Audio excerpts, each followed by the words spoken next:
আল্লাহ পাকের দরবারে লাখো কোটি শুকরিয়া যে মহান রব্বুল আলামিন আপনাকে আমাকে সুস্থ রেখে সহি সালামতে দিনের এই মহতি রহমতি বরকতি নাজাতপূর্ণ বরকতময় মজলিসে এসে বসে কিছু কথাবার্তা বলার এবং শোনার তৌফিক দান করেছেন। সকলে দিল থেকে বলে উঠি আলহামদুলিল্লাহ। সাথে সাথে দুরূদ পাঠ করি বিশ্বের মানবতার মুক্তির দূত জনাবে মুহাম্মদুর রাসূলুল্লাহ সাল্লাল্লাহু আলাইহি ওয়াসাল্লামের প্রতি, যাকে সৃষ্টি করা হয়েছিল গোটা মানব জাতির মুক্তির দিশারি হিসেবে।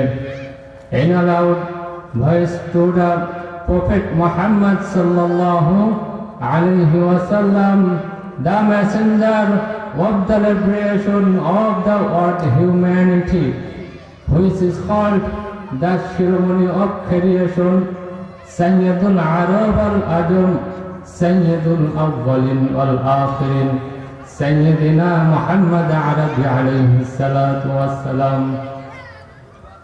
চারিদিকে যখন অন্যায় অবিচার জুলুম অত্যাচার আর পাশবিকতার জয় জয়কর, পাপাচার অনাচারের গাঢ় কালো আধারে নিমজ্জিত যখন গোটা সমাজ, চারিদিকে যখন অন্যায় অবিচার ছেয়ে গিয়েছিল, যে সময় নীতি নৈতিকতার অবক্ষয় রোধে সব ধর্মীয় পণ্ডিতদের ব্যর্থতা ধ্বনিত হচ্ছিল, যে সময় সত্যের উপর মিথ্যা, ন্যায়ের উপর অন্যায় আর মাজলুমের উপর জালেম কঠিন ভাবে জাল বিস্তার করেছিল, ঠিক জাতির এই ক্রান্তি লগ্নে আল্লাহ জাল্লা শানুহু তাআলা গোটা দুনিয়ার বুকে রহমত স্বরূপ প্রেরণ করেন।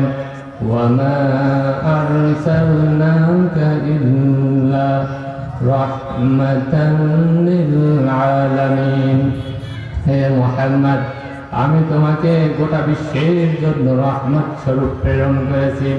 নবীজি দুনিয়াতে আসার পর আল্লাহর সেই ঐশী ধ্বনি স্মরণ করে মানুষের দ্বারে দ্বারে গিয়ে দেখলেন এই সমাজের মানুষ শুধু অন্যায় অবিচার জুলুম অত্যাচারের মতো পাপিষ্ঠর মাঝে নিবদ্ধ রয়েছে। শুধু কি তাই বলে না, তিনি মানুষের মাঝে গিয়ে দেখলেন এই দুনিয়ার মানুষ আল্লাহকে ভুলে গিয়ে মূর্তি পূজা, লাত মানাত উজ্জা, সূর্য পূজা, অগ্নি পূজার মর্ত পাপ পঙ্কিলতার মাঝে নিবদ্ধ আছে।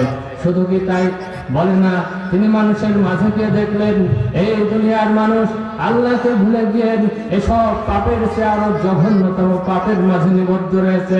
তিনি মানুষের মাঝে গিয়ে দেখলেন কন্যা সন্তান জন্মগ্রহণ করার সাথে সাথে তাদেরকে মাটির নিচে জীবিত দাফন করে ফেলা হচ্ছিল। যে মা নারী হয়ে সন্তান জন্মদান করেন, সুসন্তান সৎ নাগরিক গড়ার সাথ রাষ্ট্র পরিচালক, সমাজ সেবক, সমাজ গঠক, আদর্শবান শিক্ষক, কবি, সাহিত্যিক, বৈজ্ঞানিক, দার্শনিক, সৈনিক, নাবিক, বণিক প্রভৃতি তৈরি করে দেন, যে মায়ের সবচেয়ে বেশি অবদান থাকে সে মাকেই এককালে দাসী রূপে নিযুক্ত করে গরু ছাগলের মতো হাটে বাজারে বিক্রয় করা হতো। ঠিক আছে, জাতির ক্লান্তি লগ্নে বিশ্বের মানবতার মুক্তির দূত জনাবে মুহাম্মদুর রাসূলুল্লাহ সাল্লাল্লাহু আলাইহি ওয়াসাল্লাম মানুষের মাঝে গিয়ে আল্লাহর সেই ঐশী ধ্বনি স্মরণ করে মানুষদেরকে এক আল্লাহর পথে আহ্বান করতে থাকেন। তিনি মানুষদেরকে বলতে থাকেন ইন্নাল জান্নাতা তাহতা আকদামিল উম্মাহাত। হে মানব জাতি, শুনে রাখো জান্নাত হলো তোমার মায়ের পদতলে। এভাবে মানুষদেরকে দিনের প্রতি আহ্বান করতে থাকেন। আলহামদুলিল্লাহ আলহামদুলিল্লাহি নাস্তাঈনুহু ওয়া নাস্তাগফিরুহু ওয়া নাউযু বিল্লাহি মিন শুরুরি আনফুসিনা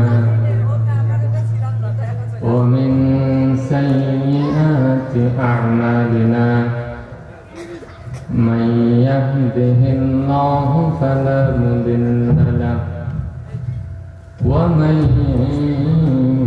يضلله فلا هادي له ونشهد أن سيدنا وسندنا وحبيبنا ومولانا محمدا عبده ورسوله أرسله بالحق بشيرا ونذيرا وداعيا إلى الله بإذنه وسراجا وقمرا منيرا بلغ العلا بكماله كشف الدجى بجماله حسنت جميع خصاله صلوا عليه وآله